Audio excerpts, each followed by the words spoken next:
सौरभ जोशी की वाइफ का face reveal हो गया।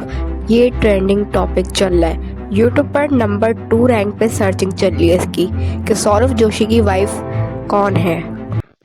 आज की वीडियो होने वाली है बहुत ज़्यादा स्पेशल, क्योंकि आज हम बात करने वाले हैं अवंतिका भट्ट के बारे में। अवंतिका भट्ट है कौन?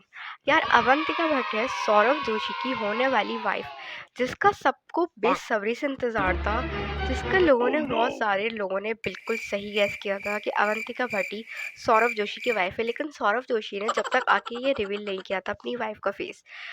तकरीबन 2 दिन पहले उनका व्लॉग आता है जिसके अंदर वो ये बताते हैं एंड चैनल पे आए हो तो जिसका आपको बहुत बेसब्री से इंतजार था, तो मैं हूँ सौरभ जोशी की वाइफ। तो मैं भी आया। आपको डाउट हो रहा होगा ना, सही चैनल पे आए हो। गाइस, हमने स्टार्टिंग में ही सीधा सरप्राइज कर दिया। अवंतिका भट्ट खुद स्टार्ट करती है व्लॉग और वो खुद बताती है कि भाई साहब, मैं ही हूँ सौरभ जोशी की होने वाली वाइफ। लोग उसको अवंतिका भट्ट को हेट भी कर रहे हैं, ये कह रहे हैं कि ये बहुत ज़्यादा चालाक है सौरभ जोशी के मुकाबले में। हो सकता है यार कि ये थोड़ी बहुत ज़्यादा चालाक हो, मुझे तो खैर वो लगी नहीं इतनी कोई चालाक। लेकिन मैं इतना बता देती हूँ कि लोग उसको हेट क्यों कर रहे हैं। क्या सौरभ जोशी ज़्यादा प्यारा है? एंड सौरभ जोशी के पास जितना पैसा है ना इस टाइम पे, कि भाई पूछो मत, कि अगर वो इस टाइम पे बुर्ज खलीफा खरीदे शायद उसके लिए ये भी कम होगा, क्योंकि वो अभी जो अपना घर बना रहा है ना उसके अंदर पता नहीं कितने मिलियंस खर्च हो चुके हैं। अभी तक उसने ये रिवील नहीं किया है, अपनी वाइफ उसे रिवील कर दी है। एंड अपने व्लॉग के अंदर उन्होंने 3-4 चीज़ें ऐसी रिवील कर दी हैं कि जिससे लोग सुनकर ना लोगों को एक धचका भी लगा है। मिसाल के तौर पे ये सबसे पहला धचका पता है क्या लगता है? कि सौरभ जोशी और उनकी वाइफ बैठ के ये बताते हैं कि हमारी शादी 20 लोगों के दरमियान होगी, मतलब हमारी शादी में बहुत सारे लोग नहीं आएंगे, ना हम इनवाइट कर रहे। वो बात अलग है कि ये लोग किसी और की शादी में गए, वहाँ पे जाके मुफ्ता फोड़ के आए, खाना खाया, लेकिन अपनी शादी जब हो रही है इनकी तो किसी को नहीं बुला रहे। हो सकता है कि थोड़ी बहुत कॉम्प्लिकेशन की वजह से नहीं बुला रहे, क्योंकि इतनी पॉपुलैरिटी, इतनी फेमस, इतने फेम है कि अगर इनकी शादी होती है तो कुछ ऊंच नीच भी हो सकती है। ये हकीकत बात है। कोई भी एक्ट्रेसेस हो या कुछ भी चीज़ हो जो फेमस होता है ना, उसके साथ ऐसा होता है, तो ये लोग डर भी रहे हैं। इनको ऊपर से ऑर्डर आता है कि आपने अपनी शादी सिर्फ 20 लोग या 25 लोग के दरमियान करनी है, मतलब आपका खानदान हो और लड़की वालों का 10 अफराद सौरभ जोशी के होंगे और 10 ही अवंतिका भट्ट के। अब मुझे ये बात समझ नहीं आती कि चलो ये तो हो गया इनकी शादी हो रही है, लेकिन इसके अंदर एक और चीज़ रिवील होती है, पता है क्या? कि अपनी शादी के अंदर कोई इतना पैसा खर्च नहीं कर रहे जितना ट्रिगर्ड इंसान ने अपनी शादी में किया था। उसने अपनी एंगेजमेंट भी यार ऐसी आलीशान की थी कि सब देख रहे थे। और आजकल ये होता ही है, किसी इन्फ्लुएंसर, यूट्यूबर, टिकटॉकर की शादी होती है तो वो चर्चे में जाती है, क्योंकि उसकी शादी में इतना पैसा खर्च होता है। रजब भट्ट को देख लो, ट्रिगर्ड इंसान को देख लो, डक्की भाई को देख लो, एस्ट्रोलॉजी को देख लो, मतलब इंडिया के और पाकिस्तान के यूट्यूबर दोनों को मिला लो ना, तो इन लोग की शादियाँ, इन लोग की बच्चों की बर्थडे बहुत ज़्यादा पैसा लगाया जाता है। लेकिन एक ऐसा शख्स है सौरभ जोशी, जो अपनी शादी के अंदर इतना पैसा खर्च नहीं कर रहा। और उसकी एक और बात सामने आती है, और वो ये कि वो खुद बताता है कि अपनी शादी के अंदर जो उसके सारे पैसे खर्च नहीं कर रहा, वो सारे पैसे ना बच्चों की एजुकेशन के अंदर डोनेट कर देगा।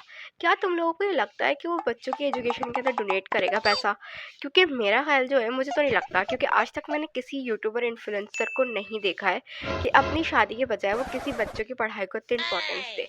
क्योंकि वैसे ये अच्छी बात है, अगर वो करते तो बहुत ज़्यादा अच्छी बात है, पूरे यूट्यूबर्स के लिए एक सीख होगी, एक सबक होगा कि उसने जो अपनी शादी के अंदर किया। अब ये देखना ये है कि क्या ये रियलिटी है, क्या ये सच में ऐसा होता है, क्योंकि उन्होंने तो ये बताया है। और एक और कॉमन चीज़ बताती हूँ कि इन लोगों के दरमियान ना 20-20 का एक आंकड़ा है।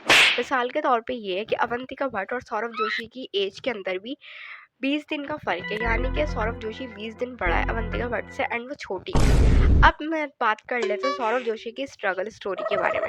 ये बात सब जानते होंगे कि सौरभ जोशी ने आज से तकरीबन 7-8 साल पहले से कितनी मेहनत की है। वाहिद एक ऐसा शख्स है, ट्रिगर्ड इंसान, जो यूट्यूब पर आया और वो फेमस हो गया, ठीक है। लेकिन सौरभ जोशी ने भाई बहुत मेहनत की है।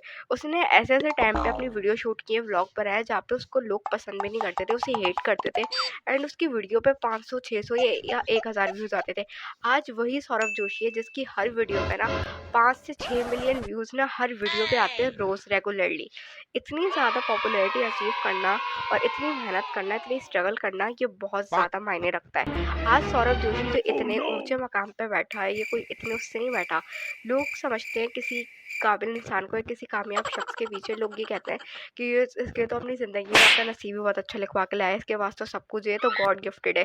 भाई मैं मुझे ऐसा नहीं लगता, क्योंकि सौरभ जोशी ने एक ऐसे हालात भी गुज़ारे जहाँ पे वो साइकिल के ऊपर जाता था। आज Saurabh Joshi BMW, Audi, Ferrari and Fortuner, पता नहीं कौन-कौन सी कार के अंदर घूम रहा है, एंड जो अब उसका घर बन रहा है, ओह माय गॉड! घर तो उसका बन चुका है।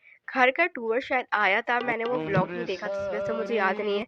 लेकिन अब जो उसकी शादी चलेगी, अब देखो उसकी शादी कैसी होती है, एंड जो-जो उसने बात कही है, क्या ये बात रियलिटी में है? क्या ये सच है? ये तो तुम लोग को पता चल जाएगा। एंड जितने भी यूट्यूबर्स हैं, उन सबकी अपडेट्स तुम लोग को अलीना एंटरटेनमेंट बैंड्स में मिलेगी। तो जाते-जाते मुझे फॉलो, सब्सक्राइब करना मत भूलना, क्योंकि ऐसी प्यारी-प्यारी अपडेट्स तुम्हें सिर्फ मेरे चैनल पे मिलेंगी। ओके, अल्लाह हाफ़िज़, बाय बाय।